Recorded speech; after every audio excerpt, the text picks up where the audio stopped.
In this video, we're going to look at the wiring of the SLC devices in the sprinkler room in the basement. I'm not going to go through the whole conduit run the way I did with the upper floors in the previous video. Suffice it to say that the SLC will leave the fire alarm control panel in one conduit, hit each device in sequence, and then return back to the panel in a separate conduit, maintaining at least 5 feet of separation between the two conduit runs wherever possible. I'd like to focus on how the different monitor modules we'll use here will connect to the various devices we need to monitor in the sprinkler room. In this room, we have several different types of valves and devices that need to be monitored by the fire alarm panel.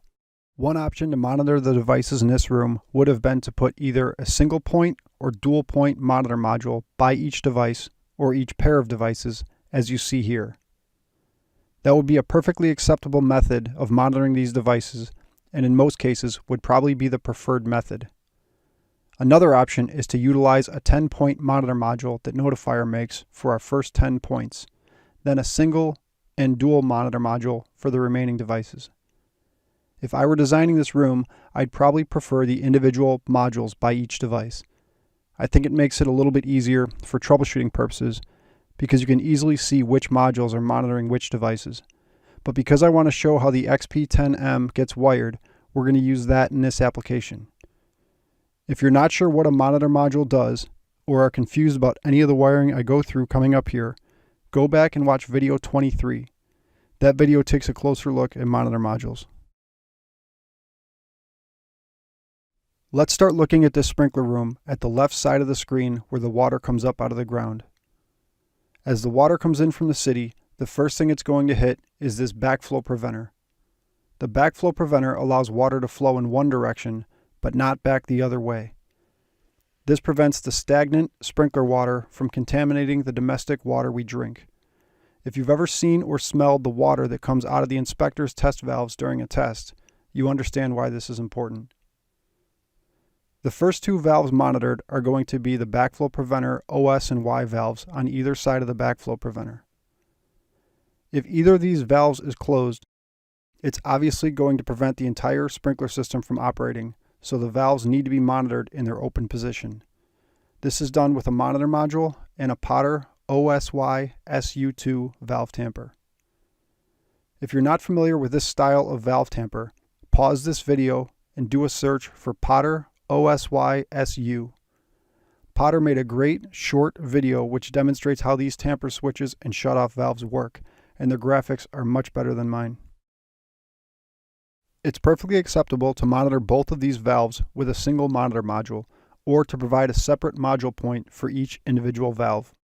In this case, we're going to combine the two backflow preventer valves on a single monitor module. Let's look at the monitor module that's going to monitor the majority of the equipment in this room, called an XP10M. Wiring these cards is very simple. We'll bring our SLC circuit from the panel or the previous device into the first terminal block on the left side of the card.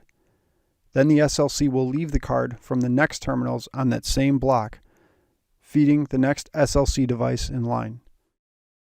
The address is set for the first module point labeled +0. That means if you set the card's address to 01 using the two rotary address switches, the first point labeled +0 would be 1, the point labeled +1 would be 2, etc. There are a few other options with this card using the jumpers circled here. Instead of using 10 Class B monitor points, as we are, you could use 5 Class A points by setting the AB jumper. You could also disable the last 1, 2, or 3 module points if those points on the card aren't being used and you want to free up those addresses on the panel. From there, it's as simple as wiring each individual monitor point to the device it's monitoring on normally open contacts. In an application like this one, I recommend using a smaller gauge wire, such as 16 or 18 gauge THHN, rather than pulling a fire cable through the conduit. That will fill up the conduit less quickly and make for a cleaner install. For this first set of backflow preventer valve tampers, we're going to put them on the first monitoring point. We'll pull 2 yellow wires, since polarity doesn't matter on these, from the XP10 to the first valve tamper.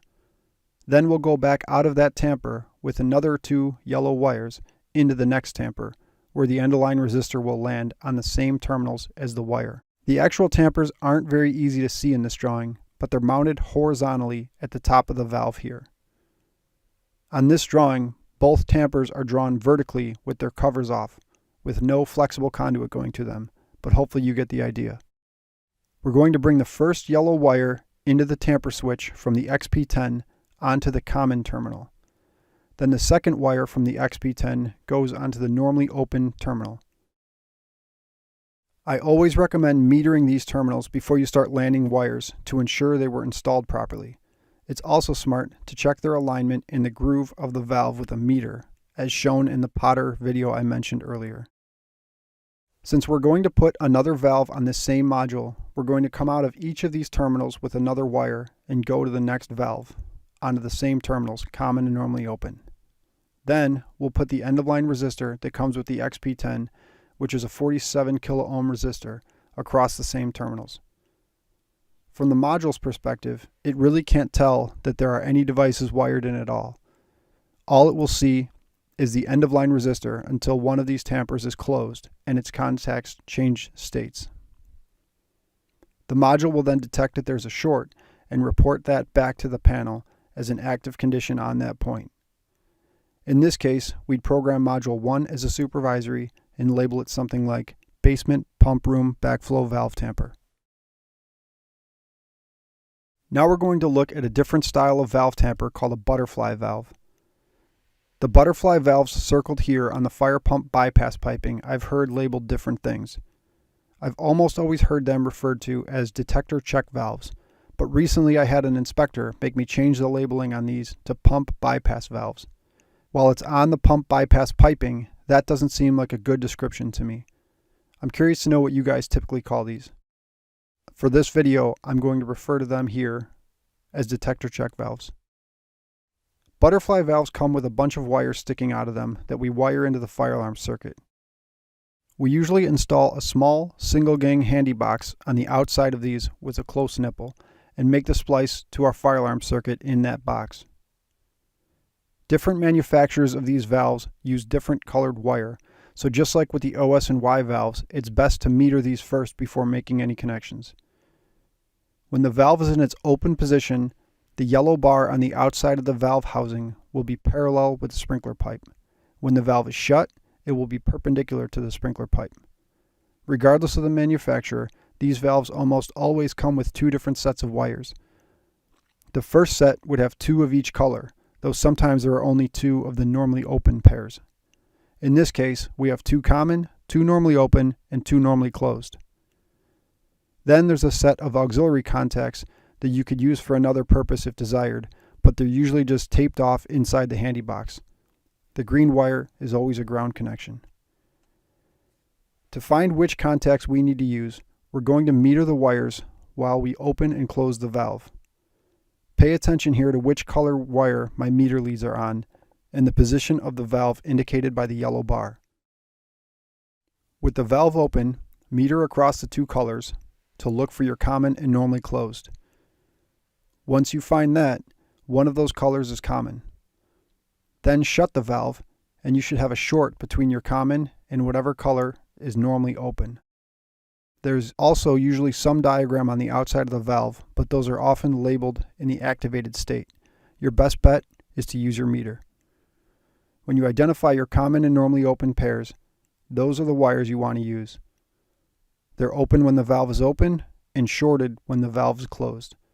In this case, red is our common and white is normally open. I should also note that while you're working on a brand new building, make sure you know the state of the sprinkler system before you start opening valves. You're not going to hurt anything by closing a valve that's open, but don't open any valves that are closed without permission from the sprinkler fitter. They may have some pipes open down the line. You can also determine this by whether or not the pressure gauges are showing 0, but if you're not sure, don't open a closed valve. Now that we've identified our common and normally open wires as red and white, we can wire the valve into our module. Just like we did with the backflow tampers, we're going to put both of these valves on one monitoring point. So we're going to wire into the first one, then back out of it into the second one where the resistor will go. We'll start by connecting one of the wires from the module to one of the white wires on the valve tamper, and the other wire from the module to one of the reds on the tamper. Then we'll come off of the other white wire from the first tamper and connect it to one of the white wires from the second tamper. Next we'll come off the other red from the first tamper up to one of the reds on the second tamper. Then we can put the end-of-line resistor that comes with the module across the other red and white wires from the tamper. We'll then tape off the yellow wires from the tamper because those have continuity to common and will cause a ground fault if they ground out inside the box. We'll have to do that to the yellow wires on the first tamper switch as well. Now that we've seen how to wire up both types of valve tampers, we can continue on with the rest of the valves in the room. The next valve we have to wire in is the OS&Y pump suction valve. We'll use the next available point on the XP10 and wire it to common and normally open terminals on the tamper switch, same as before.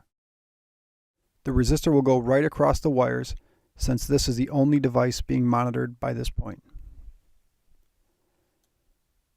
Now on to the pump discharge valve. We'll take a pair of purple wires, wire them into the next available point on the XP10, and wire them to the common and normally open white and red wires on the butterfly valve, with the resistor on the other two red and white wires.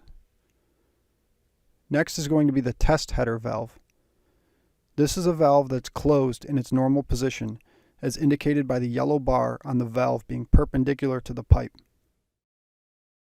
I would recommend metering these wires again. Don't just assume you'll wire it the opposite of the other butterfly valves because it's normally closed. These valves are often special valves that are designed to be closed. Code requires that a supervisory signal be sent within 2.5 rotations of a valve. So if the fitter just put a regular valve in for the test header, the signal wouldn't be generated until the valve was almost all the way open. The test header valve will only be opened when a fire pump test is being performed. So once we've identified the colors of common and normally open, we can wire in from the next available module point to the XP10 to those wires, with the resistor going across the other two. I'm going to leave the remainder of the devices in the pump room for the next video. We'll get into the dry system shutoff valve, low air switch, and pressure switch, then the main riser valve and water flow switch. We'll see how the main riser water flow and dry system pressure switch trip the bell. Last, we'll look at how the fire pump conditions are tied in.